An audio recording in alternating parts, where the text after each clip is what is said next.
Welcome back to our VAX Facts for Kids Town Hall. Let's go to mom of two, Skylar Goodman, who says she is not vaccinated and doesn't plan on getting her children the COVID-19 vaccine. Skylar, I know you have some time here. Your oldest is 4 years old. You told me your concern was that you feel that the approval process was fast-tracked. Can you talk about that, and what's your question? Yeah, so I definitely feel like there hasn't been enough time to conduct long-term studies, whether or not there's been enough money put into conducting these studies. There hasn't been long-term studies actually put forward. So for my question, I would like to ask, according to the American Academy of Pediatrics, the mortality rate among children is 0 to 0.03%.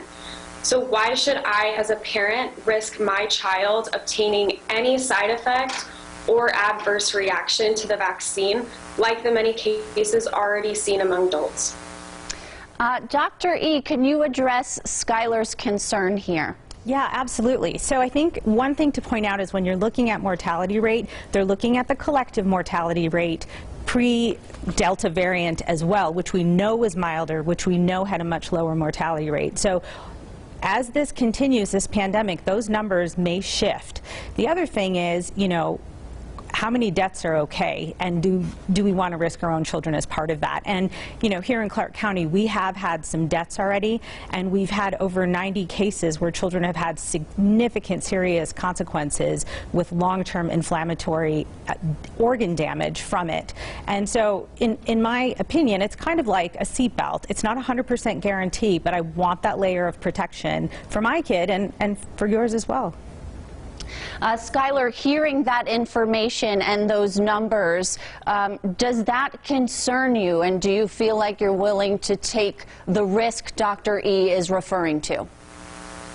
Yeah, I mean, considering the mortality rate among adults, I mean, the survival rate is as well 97 to 99%.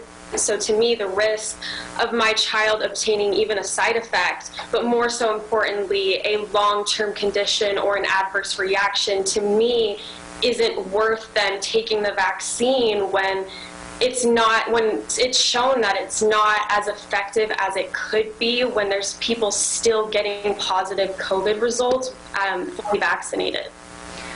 Joanne Rupiper, the health district would be aware of something like complications from the vaccine, right? Or what kind of information does the health district collect about concerns Skylar's referring to? Right. Well, if there is any adverse event after the vaccine, we would get that information, and then all providers can also report it to the government.